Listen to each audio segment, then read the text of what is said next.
Hello hi नमस्कार मु गुनगुन आपण मानकु स्वागत करुच्ची घर का खाना विथ गुनगुन को मु आज आपण गोटे जन्हीर सिंपल इजी और एमी रेसिपी नहीं आसी जहाँकि ओडिशा रे बहुत ही फेमस जी जन्ही आलू पोस्ता तरकारी।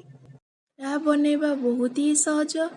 तेबे जदि आपण माने मो चैनल रो वीडियो को नुआ करी देखुचंती तेबे मो चैनल को सब्सक्राइब कर दियंतु और ता पाखरे थिबा बेल आइकन प्रेस कर दियंतु जा द्वारा आपण मो चैनल रो रेसिपी रो लिंक फास्ट पाई परिबे। तेबे चलंतु देखिबा जन्ही आलू पोस्ता केमती बना जिवो। सेति पई मु जन्ही को एई बळी साइज रे काटी नीची। आलू को भी मु एमती छोटो छोटो काटी देइची। सेति मु एठी दुईटा पियाज स्मॉल साइज रो नै जाइची। रसुण नीची। टमाटो गोटे नहीं जाइची। कंचा लंका को एमती मझिरु फाळ करिके नीची। जीरा नीची। लूण हळदी तेल आपण सोरिष तेल न रिफाइन तेल यूज कर परिबे। एटी मो पोस्ता और दुईटा सुखिला लंका को आधा घंटे होला भिजे की रखिची गरम पानी रे ताको हम ग्राइंडिंग कर दबा। देखंतु एई भली भाबे पोस्ता और से सुखिला लंका स्मूथ पेस्ट कर देबे। आउ ग्राइंडर जो पोस्ता बटा लागिकी रहितला मु सेतरे पानी टिके दे देकी ए भला करके रखिची सेटा भी हमें सेतरे दबा। तो मु कढ़ाई बसी देकी तेल गरम कर देची। 2 की 3 टेबल स्पून तेल नेबे सेतरे मु अल्प टिके जीरा पके देली। जीराटा टिके फुटी गला परे सेतरे मु जो पियाज काटिके रखली ताकू दे देली। पियाज को हमें हल्का टिके फ्राई कर दबा। तापरे मु जो रसुण रखली ताको एमती छेचिकी देची। छेचिकी देले ता टेस्ट टिके बेसी भलो आसीबो। आ सेतरे मु से कंचा लंका जो फाळा करिके रखली ताको भी दे देली। आ सब को भलो भाबरे मु टिके फ्राई कर देबी।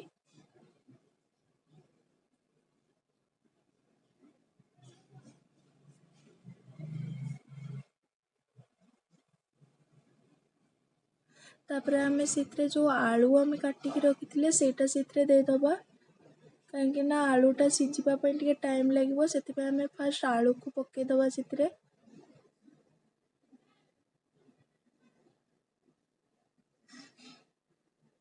पियाज और आलू एका सहित भलसे भाजी हबो तो मु आलू को एठी पके देची। और सेतरे मु लूण दे देली 1.5 टीस्पून लूण दे दोची। आपण परे चाहिले टेस्ट करिकी लूण एडजस्ट करि परिबे। 1 टीस्पून हळदी दे दोची। आ ताको भलो भाबरे हमें मिक्स कर दबा।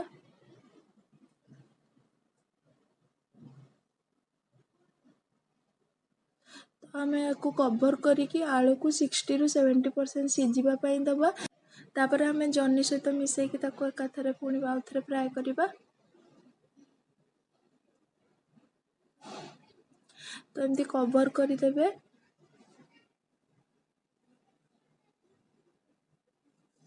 आ ताको मझिरे मझिरे एमती खोलिकी टिके गोळौथिबे आ देखुथिबे आलूटा सिझिला ना नै टिके।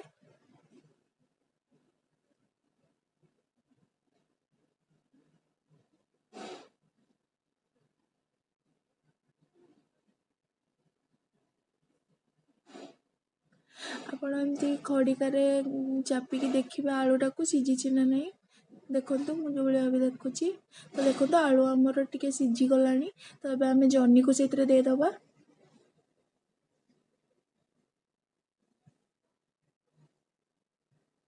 ताको भलो भाबरे मिक्स कर दबा।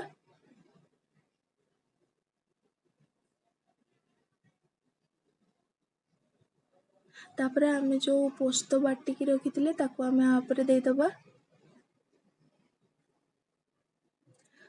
और जो पोस्तो बटा पानी रखिथिले ताको भी हमें सब गोळेकी एथिरे ही दे दबा एबे।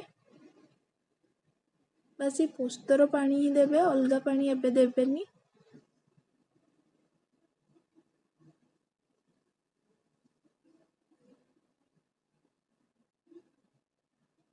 तापर हमें ताको कवर करिकी जन्ही को टिके सिझिबा पई दबा और ए पोस्तटा को कसी हवा पई भी छाड़ दबा।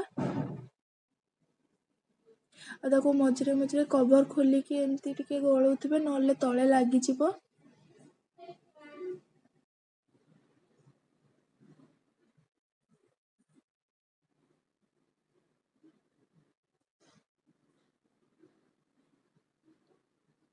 तापर पुणी आउ थे आम कवर करदबा।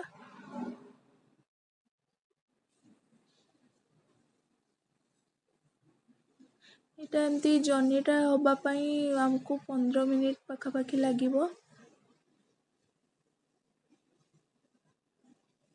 गैस को आपण मीडियम रे ही रखिए।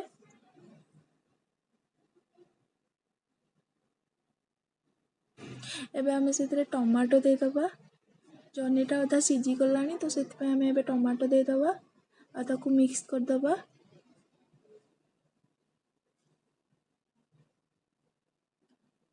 तापर आम से अल्प टिके पानी देदबा। बेसी पानी दबानी कहीं आमर झोल दरकार नहीं। तो टमाटो सीझापी आम से टेस्ट करके लुण केते दरकार देदबा। तापर आम ताकू कवर करके टमाटो और जह्नी को सीझापी टिके छाड़दबा। आ ताकू मझिरे मझिरे कवर खोलिकी एमती आम गोलौथिबा।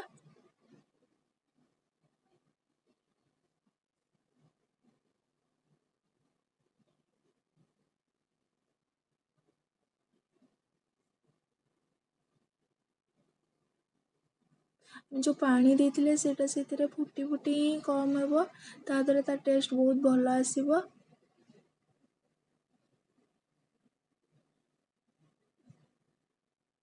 देखो पानी भी आमर मरी जाइए आमर जह्नी भी भलसे सीझी गलानी।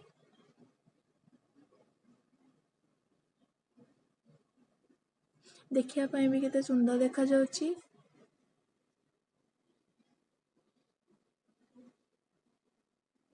एबे आम ये किसी चॉप धनिया पत्र तापर एमती गार्निशिंग पई देदबा। हमर जह्नी आलू पोस्ता रेडी हो जाइए। एबे आम गैस को बंद करदबा और सर्विंग प्लेट को बाहर करदबा। आपको अपन गरम गरम भात कि पखाल भात कि रुटी नान सहित खाई पारिबे और बहुत ही टेस्टी लागिबो। जदि आपण मानक मोर आज जह्नी आलू पोस्ता रेसिपीटी भल लगिला ताहले मो वीडियो को लाइक शेयर और सब्सक्राइब करने को बिल्कुल भी भूलिबेनी। Thanks for watching.